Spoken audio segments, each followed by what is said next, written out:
예전에 제가 소개해드렸던 퍼먼드 조지아주 사건은 1972년에 미국 연방대법원이 사형제도가 위헌이라는 판결을 내렸던 사건입니다. 사형이 유능한 변호사를 동원할 수 없는 흑인이나 취약계층에게는 차별적이고 사형 자체가 수정헌법 제8조의 잔혹하고 이상한 형벌에 해당한다는 이유였죠. 1976년에 사형법이 제정되기 전까지 미국은 4년간 사형제도가 중지됐고 이 기간에 사형수 20명이 무기징역으로 감형, 127명의 살인자가 가석방됐습니다. 케네스 맥더프는 무기징역으로 감형된 20명의 사형수 중 한 명이었습니다. 몇 년 후 가석방으로 풀려난 그는 다시 살인을 저지른 나쁜 사람이었죠.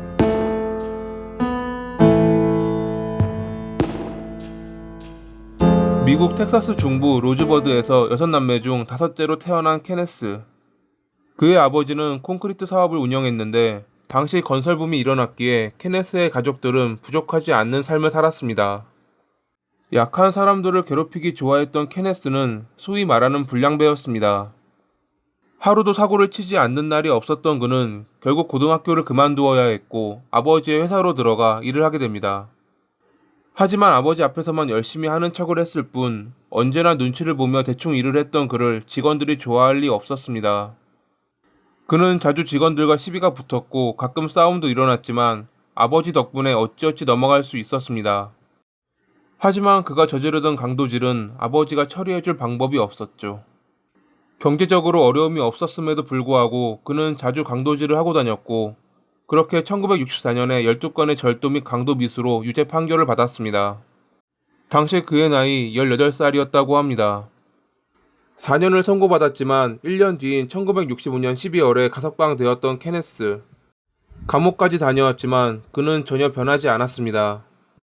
아버지의 회사에서 일하던 자신보다 2살 어린 로이와 친해진 케네스는 자신의 과거 범죄들을 그에게 무용담처럼 말해주었습니다.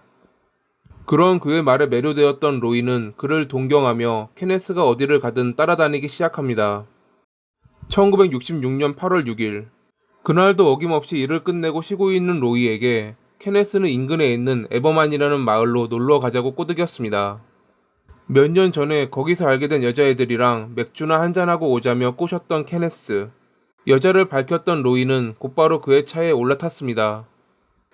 에버만에서 여성들과 즐거운 시간을 보낸 그들은 집으로 돌아오던 도중 한 야구장 근처에서 이야기를 나누고 있던 3명을 발견합니다. 사실 케네스는 그날 마음에 드는 여성이 있으면 어떤 방법을 써서라도 성관계를 할 준비를 하고 에버만으로 왔습니다.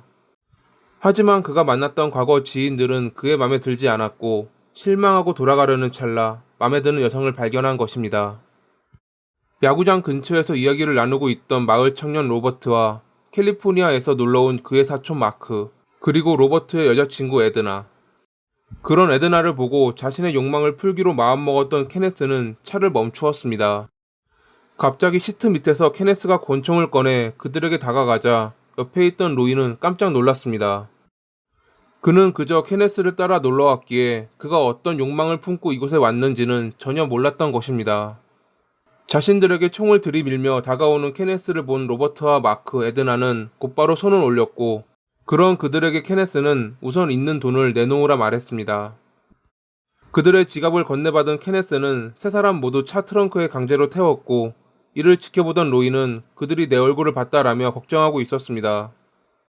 그런 로이의 말에 케네스는 그럼 죽여야지 라고 답했고 로이에게 따라오라 말하며 자신의 차를 몰아 인적이 드문 장소로 향했습니다.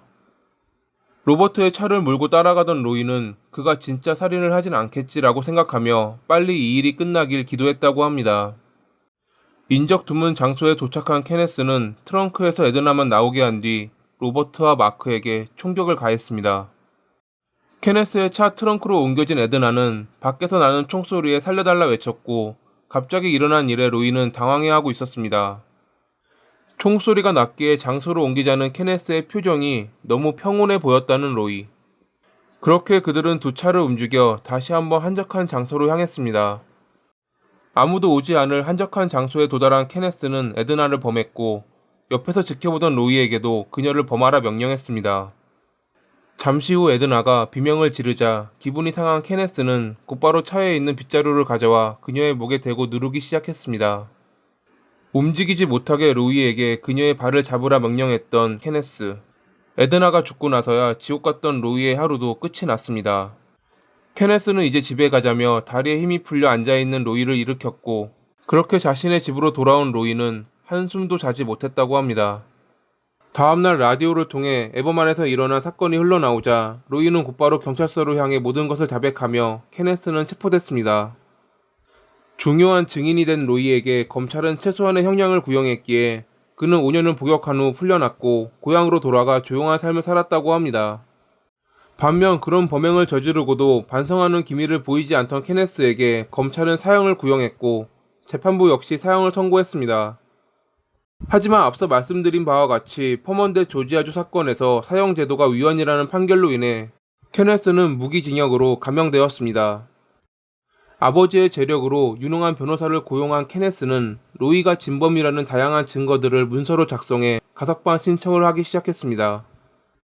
케네스가 가석방을 받기 위해선 가석방위원회의 3명에게 승인을 받아야 했는데 이미 그는 1명의 승인을 받은 상태였습니다. 그러한 상태에서 케네스는 가석방위원회의 이사와 1대1 면담을 요청했고 그에게 뇌물을 제공해 2번째 승인을 받으려 하기도 했습니다. 케네스는 공무원에게 뇌물을 주려 한 죄로 2년의 징역을 선고받았지만 웃기게도 몇 년 후 가석방위원회는 그의 가석방을 허가합니다. 그는 사회에 공헌할 수 있다. 당시 그의 가석방을 허가했던 가석방위원회가 했던 말입니다. 그렇게 케네스는 1989년에 자유의 몸이 되었습니다.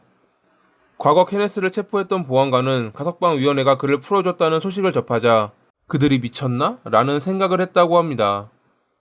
사람은 변할 수 있는 사람과 그렇지 못한 사람이 존재하는데 케네스는 후자였습니다. 한번 맞들인 범행을 그는 멈추지 못했고 가석방이 된 후 4일 만에 다시 살인을 저질렀던 것입니다.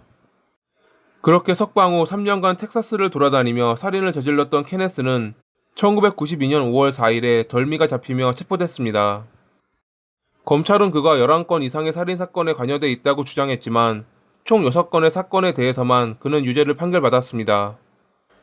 결국 그는 3건의 살인을 저지르고도 가석방된 후 6건 이상의 살인을 또 저질렀던 나쁜 사람인 것입니다.